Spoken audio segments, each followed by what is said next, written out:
കോൺഗ്രസിന്റെ സഹകരണ സംഘത്തിന്റെ ഓഫീസിൽ നിന്ന് തന്നെ പുറത്താക്കുന്നവരെ ഞാൻ കയറും. റിപ്പോർട്ടറിന് വിഷമമുണ്ട് സഹിച്ചു. MLA വാഹനം ഒഴിവാക്കിയിട്ട് സ്വകാര്യ വാഹനത്തിൽ സഞ്ചരിച്ചു. എന്റെ പൊന്നു സഹോദരൻ, ഞാനിവിടെ MLA വാഹനത്തിലാണ് വന്നത്. അവർ ഭക്ഷണം കഴിക്കാൻ പോയതാ. എന്നൊരു കാര്യം ചെയ്യും, എന്റെ സ്റ്റാഫുകൾക്ക് ഭക്ഷണം വാങ്ങിച്ചു കൊടുക്കുന്ന ജോലി കൈരളി ഏറ്റെടുക്കുക. അങ്ങനെയാണെങ്കിൽ അവരെപ്പോഴും എന്റെ കൂടെ തന്നെ നിൽക്കും. തദ്ദേശ തെരഞ്ഞെടുപ്പ് നടന്നുകൊണ്ടിരിക്കുകയാണല്ലോ, അപ്പൊ ഈ പ്രചരണത്തിന്റെ ഭാഗമായി രാഹുൽ ഉണ്ടാകുമോ? തദ്ദേശ തെരഞ്ഞെടുപ്പിൽ UDFന്റെ സ്ഥാനാർത്ഥികളെ ജയിപ്പിക്കാൻ എനിക്ക് ചെയ്യാൻ പറ്റുന്ന മുഴുവൻ കാര്യങ്ങളും, ഇവിടെ BJPയെ CPMനെ തോൽപ്പിക്കാൻ എന്നെ കൊണ്ട് ചെയ്യാൻ പറ്റുന്ന മുഴുവൻ കാര്യങ്ങളും ഞാൻ ചെയ്യും. കാരണം ഞാനൊരു തെരഞ്ഞെടുപ്പിൽ ജീവിതത്തിൽ ആദ്യമായി മത്സരിച്ചപ്പോൾ അതിന് അരയും തലയും മുറുക്കി ജോലി ചെയ്ത സാധാരണക്കാരായ പാർട്ടിയുടെ പ്രവർത്തകർ, മുന്നണിയുടെ പ്രവർത്തകർ മത്സരിക്കുന്ന തെരഞ്ഞെടുപ്പാണ്. ഞാൻ ഏതെങ്കിലും ഒരു സ്ഥാനാർത്ഥിക്ക് വേണ്ടി പ്രവർത്തിക്കണമെന്ന് ആ സ്ഥാനാർത്ഥി പറഞ്ഞാൽ ആ സ്ഥാനാർത്ഥിയുടെ വാർഡിൽ പോയി ഒരു വീട് പോലും ഒഴിയാതെ എല്ലാ വീടും കയറും. സ്വാഭാവികമായിട്ട് പാർട്ടി ചുമതല ഉണ്ടാവില്ല. പക്ഷേ എങ്കിലും പാർട്ടി ചുമതല ഉണ്ടെങ്കിലും ഇല്ലെങ്കിലും ഐക്യ ജനാധിപത്യ മുന്നണി സ്ഥാനാർത്ഥികളുടെ വിജയത്തിന് വേണ്ടി, അത് കാസർഗോഡ് മുതൽ തിരുവനന്തപുരം വരെയുള്ള ഐക്യ ജനാധിപത്യ മുന്നണി സ്ഥാനാർത്ഥികളുടെ വിജയത്തിന് വേണ്ടിയും CPM BJP മുന്നണിയെ തോൽപ്പിക്കാൻ വേണ്ടിയും എൻ്റെ ഒരു വാക്ക്, എൻ്റെ ഒരു നോട്ടം, എൻ്റെ ഒരു ചലനം കൊണ്ട് എന്തെല്ലാം ചെയ്യാൻ പറ്റുമോ അതെല്ലാം ചെയ്യും. ഐക്യ ജനാധിപത്യ മുന്നണിയുടെ സ്ഥാനാർത്ഥികളെ ജയിപ്പിക്കാൻ ചെയ്യാൻ പറ്റില്ല. യോഗമാണെന്ന് പറഞ്ഞില്ല, ബാക്കിയുള്ള ചോദ്യങ്ങൾക്കുള്ള മറുപടി പറഞ്ഞു. അത് ന്യൂസ് മലയാളത്തിന് എന്തെങ്കിലും തിരികെ കയറ്റാനുണ്ടെങ്കിൽ അത് വേറെ ചെയ്ത, അത് വേറെ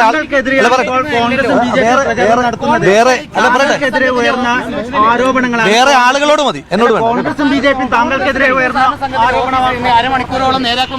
അയ്യോ, കോൺഗ്രസ് ഭരിക്കുന്ന സഹകരണ സംഘം എന്നല്ല, നടുറോഡി വെച്ച് 4 കോൺഗ്രസുകാരെയും 4 UDFകാരെ കണ്ടാൽ അവിടെ വെച്ച് ഞാൻ ചർച്ച ചെയ്യും. താങ്കൾ തൽക്കാലം ഒരു കാര്യം ചെയ്യൂ. താങ്കൾക്ക് വിഷമം ഉണ്ടെങ്കിൽ അത് പാർട്ടിയുടെ പ്രാഥമിക അംഗത്വത്തിൽ സസ്പെൻഡ് ചെയ്യപ്പെടുമ്പോൾ എന്തെല്ലാം ചെയ്യണ്ടെന്നൊക്കെ പാർട്ടിക്കും അറിയാം, എനിക്കും അറിയാം. അതിൽ തൽക്കാലം റിപ്പോർട്ടറിന്റെ ക്ലാസ് എടുക്കാൻ, റിപ്പോർട്ടർ പറയുന്ന ഒരു ക്ലാസ് സ്വീകരിക്കാൻ സൗകര്യമില്ല.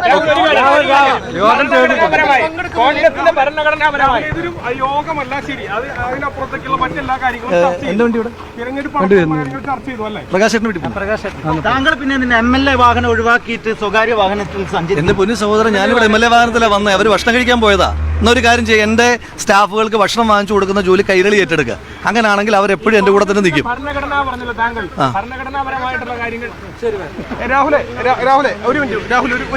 രാഹുൽ, ഈ ഇവിടെ യോഗം ഉണ്ടായില്ല, മറിച്ച് തെരഞ്ഞെടുപ്പ് അടക്കമുള്ള വിഷയങ്ങൾ ചർച്ച ചെയ്തു അല്ലേ? അങ്ങനെയല്ലേ ഉണ്ടായത്? എന്റെ പൊന്നു സഹോദര, നടക്കാത്ത യോഗം ഇന്ന് രാവിലെ മാതൃഭൂമിയിലാണെന്ന് തോന്നുന്നു വാർത്ത കൊടുത്തു.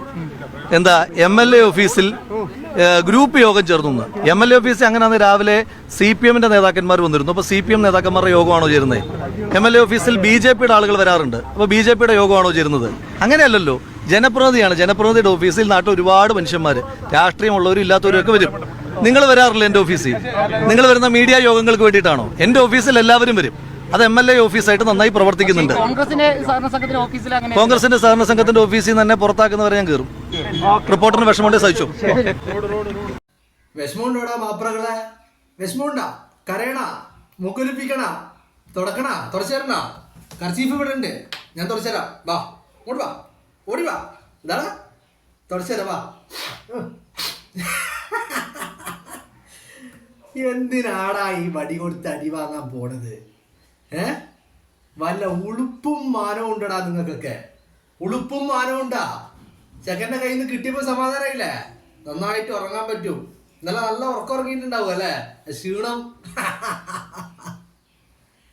എന്തൊരു കുത്തിത്തിരിപ്പാണ്! എന്തൊരു കരച്ചിലാണോ നിങ്ങളത്? ഇതിപ്പോ എന്താ നിങ്ങളെ ഞങ്ങൾ വിശേഷിപ്പിക്കേണ്ടത്? കുത്തിത്തിരിപ്പോ കരച്ചിലോ? സഹിക്കാൻ കഴിയുന്നില്ലല്ലേ? രാഹുൽ ഇനിയും കാണും. ഇനി നിങ്ങൾ കാണാൻ പോകുന്നതേ ഉള്ളൂ. രാഹുലിന്റെ പ്രവർത്തനങ്ങള് തെരഞ്ഞെടുപ്പ് പ്രചരണത്തിന്റെ മുൻപന്തിയിൽ മുന്നണി പോരാളിയായിട്ട് രാഹുൽ ഉണ്ടാവും. നിങ്ങൾ ഇനി കാണാൻ പോകുന്നതേ ഉള്ളൂ. ഇങ്ങനെയൊക്കെ കരച്ചിൽ നിങ്ങൾക്ക് ഇത്രയൊക്കെ നിങ്ങളെ പറഞ്ഞിട്ടും കാര്യമില്ലല്ലേ? കാരണം അഹോരാത്രം പരിശ്രമിച്ചിട്ട് ഇഞ്ചുറി ടൈമിൽ വരെ നിങ്ങൾ ഗോൾ അടിച്ച് വിജയിക്കാമെന്ന് കരുതിയ നിങ്ങളാണ് അവസാനം വിസിലടിക്കുമ്പോൾ 8 നിലയിൽ പൊട്ടിയത്. രാഹുലിന്റെ മുന്നിൽ അതാണല്ലോ നിങ്ങൾക്ക് സംഭവിച്ചത്. നിങ്ങൾ എന്തൊക്കെയായിരുന്നു ബഹളം, മാധ്യമ വിചാരണ, ആന, മണ്ണാങ്കട്ട, ചേന. അവസാനം രാഹുൽ ഇത്തരത്തിലൊരു തിരിച്ചുവരവ് ഉണ്ടാകുമെന്ന് നിങ്ങൾ പ്രതീക്ഷിച്ചില്ല. അവിടെയാണ് നിങ്ങൾക്ക് തെറ്റിയത്. കാരണം നിങ്ങൾ ആ മനുഷ്യനെ വല്ലാതെ അണ്ടർ എസ്റ്റിമേറ്റ് ചെയ്തു.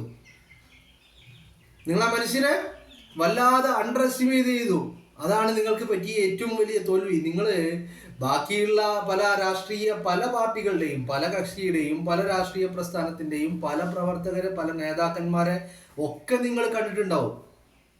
പക്ഷേ നിങ്ങൾ രാഹുലിനെ അത്തരക്കാരുടെ കൂടെ ചേർത്തിയത്, അല്ലെങ്കിൽ അങ്ങനെ കണക്ക് കൂട്ടിയത്, ആ ഒരു അണ്ടർ എസ്റ്റിമേറ്റ്, അത് വലിയ വിനയായി നിങ്ങൾക്ക്. രാഹുലിന്റെ കാര്യത്തിൽ നിങ്ങളുടെ കണക്ക് കൂട്ടലുകളൊക്കെ പിഴച്ചു. ഇപ്പൊ നിങ്ങൾ കരച്ചിലാണ്, മൂക്കൊലിപ്പിക്കലാണ്, കുരുപൊട്ടി ഒലിക്കുകയാണ്. പറഞ്ഞിട്ട് കാര്യമില്ലടോ. നിങ്ങളെ യോഗം ഇതാണ്, മനസ്സിലായില്ലേ? നിങ്ങളുടെ യോഗം ഇതിന് വിധിക്കപ്പെട്ടതാണ്. നിങ്ങൾ ഒരു കാര്യം മനസ്സിലാക്കേണ്ടത് എന്ന് പറഞ്ഞാല്, ഒരൊറ്റ കാര്യം, കുറെ നീട്ടി വലിച്ച് പറയാനൊന്നുമില്ല, ഒരൊറ്റ കാര്യം മാത്രം നിങ്ങൾ മനസ്സിലാക്കിയാൽ മതി. രാഹുല് പാലക്കാടിന്റെ MLA ആണ്. ഈ വിവാദങ്ങൾക്ക് ശേഷവും രാഹുൽ പാലക്കാട്ട് സ്വീകാര്യനാണ്. അത് നിങ്ങൾ കാണുന്നുണ്ടല്ലോ. നിങ്ങൾ നിങ്ങളുടെ കണ്ണുകൊണ്ട് കാണുന്ന കാര്യമാണല്ലോ അത്. അത്രയേ ഉള്ളൂ ഈ കാര്യത്തിൽ, മനസ്സിലായില്ലേ? അത്രയേ ഉള്ളൂ. അതിനപ്പുറത്തേക്ക് മറ്റൊന്നില്ല.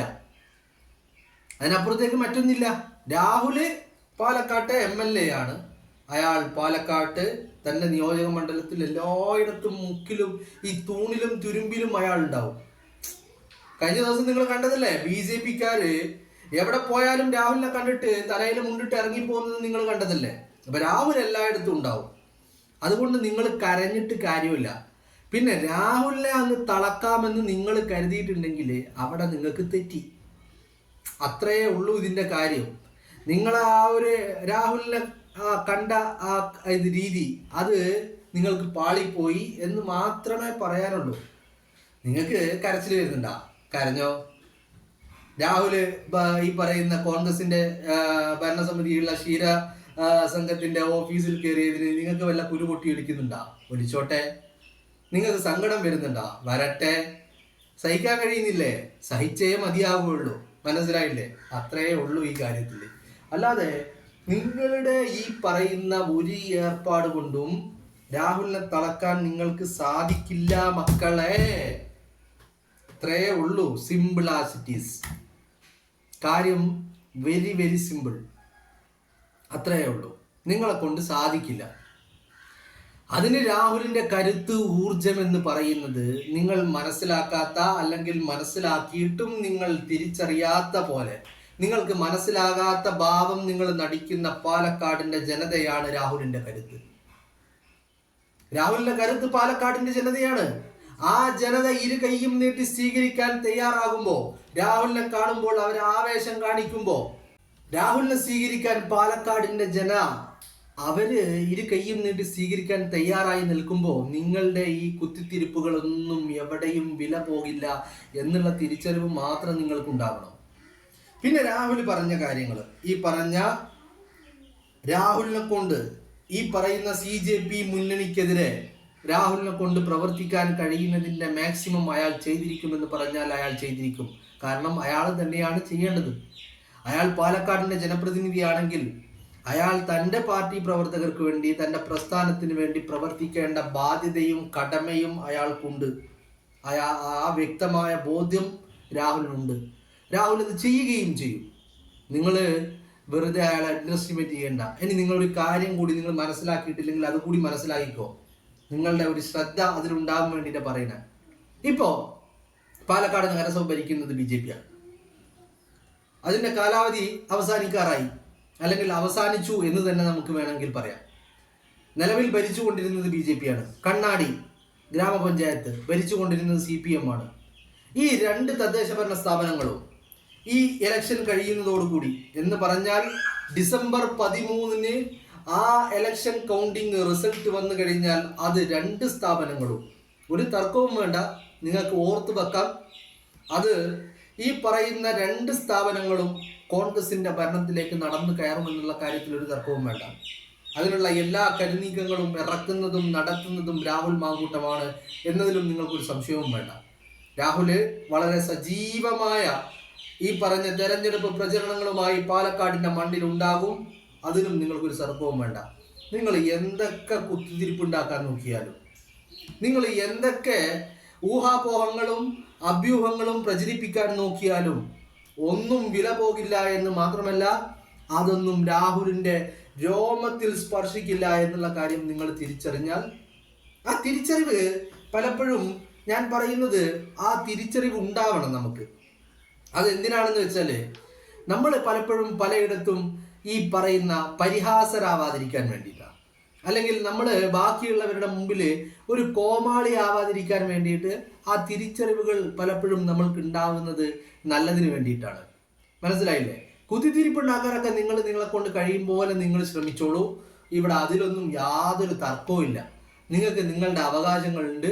നിങ്ങൾ നന്നായിട്ട് കുത്തിത്തിരിപ്പുണ്ടാക്കണം എന്ന് മാത്രമേ പറയാനുള്ളൂ. നിങ്ങളൊരു കാര്യം ചെയ്യണം. നിങ്ങളിപ്പോൾ ഇന്നലെ രാഹുലിനെ കാണാൻ പോയപ്പോൾ നിങ്ങളെല്ലാവരും ഉണ്ടായിരുന്നല്ലോ. Reporter, Asianet, Manorama news, media 1 അങ്ങനെ തുടങ്ങി കൈരളി എല്ലാവരും ഉണ്ടായിരുന്നല്ലോ. അപ്പോൾ ഈ എല്ലാവരും ഇനിയുള്ള ദിവസങ്ങളിൽ രാഹുലിന്റെ പിറകെ തന്നെ വേണം. രാഹുൽ എന്തൊക്കെ പരിപാടികൾ പങ്കെടുക്കുന്നു, എന്തൊക്കെ വിഷയങ്ങളിൽ ഇടപെടുന്നു, എവിടെയൊക്കെ പോകുന്നു, എങ്ങോട്ടൊക്കെ വരുന്നു എന്നുള്ള കാര്യങ്ങളെക്കുറിച്ച് നിങ്ങൾ ഡീറ്റെയിൽ ആയിട്ട് നിങ്ങൾ കവർ ചെയ്യണം. അതോടൊപ്പം നിങ്ങൾ ചെയ്യേണ്ടത്, നിങ്ങൾ കവർ ചെയ്യുമ്പോൾ നിങ്ങൾ രാഹുലിന്റെ വിഷ്വൽ കാണിച്ചിട്ട് നിങ്ങൾ മാത്രം പറഞ്ഞാൽ പോരാ. രാഹുലിന് സംസാരിക്കാനുള്ള ഒരു ഒരു ഒരു ഒരു സാഹചര്യം കൂടി നിങ്ങൾ കൊടുക്കണം. രാഹുൽ നിങ്ങൾ പറയാനുള്ളത് നിങ്ങൾ പറഞ്ഞോ, പക്ഷെ രാഹുലിന് പറയാനുള്ളതും നിങ്ങൾ കേൾപ്പിക്കണം. കാരണം അപ്പോഴാണ് നിങ്ങൾ തേയുന്നത് ഞങ്ങൾക്ക് കാണാൻ പറ്റുള്ളൂ. അതുകൊണ്ട് നിങ്ങൾ എല്ലാവരും രാഹുലിന്റെ കൂടെ തന്നെ വേണം. രാഹുൽ പറയാനുള്ളത് കൂടി നിങ്ങൾ കേൾപ്പിക്കണം എന്നുള്ളൊരു അപേക്ഷയുണ്ട്. കാരണം രാഹുലിൽ പോകുന്നിടത്തൊക്കെ ഇങ്ങനെ ക്യാമറ നോക്കിയത് വിഷ്വൽ എടുത്തിട്ട് നിങ്ങളുടെ ഇഷ്ടപ്രകാരം പറഞ്ഞാൽ പോരാ. രാഹുലിന് പറയാനുള്ളത് കൂടി നിങ്ങൾ കേൾപ്പിക്കണം എന്നുള്ള ഒരു നിർദ്ദേശം മാത്രമേ മുന്നോട്ട് വെക്കാനുള്ളൂ. കാരണം ഞങ്ങളെ സംബന്ധിച്ചിടത്തോളം അത് കേൾക്കാനും അത് കണ്ടിരിക്കാനും ഒരു പ്രത്യേകം ഒരു ആനന്ദം തന്നെയാണ്. അത് കണ്ടിങ്ങനെ രസിച്ച് നമ്മുടെ ടെൻഷനുകളൊക്കെ മാറി നിങ്ങളെ ഇങ്ങനെ വലിച്ചു വാരി ഭിത്തിയിലൊട്ടിക്കുന്ന രാഹുലിനെ കാണാൻ ഞങ്ങൾക്ക് വലിയ സന്തോഷമാണ്. അപ്പോൾ അത് നിങ്ങൾ എന്തായാലും രാഹുലിന്റെ ബൈറ്റ് ഉൾപ്പെടുത്തണം എന്നുള്ള അപേക്ഷ മാത്രമേ ഉള്ളൂ. അത് നിങ്ങൾ മറന്നു പോകരുത്. കാരണം ഇനി അങ്ങോട്ടുള്ള ദിവസം ഈ തദ്ദേശ തെരഞ്ഞെടുപ്പുമായി ബന്ധപ്പെട്ട് രാഹുൽ പാലക്കാട് വലിയ സജീവമായിരിക്കും.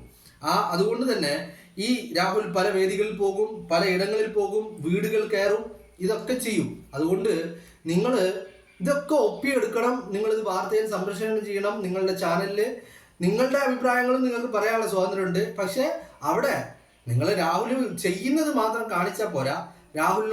രാഹുലിന് പറയാനുള്ളത് എന്താണെന്ന് വെച്ചാൽ അത് പറയിപ്പിച്ചിട്ട് അത് പറയാൻ മൈക്ക് നിങ്ങൾ ഒരു അവസരം കൊടുക്കണം എന്ന് മാത്രമേ നിങ്ങളോട് പറയാനുള്ളൂ.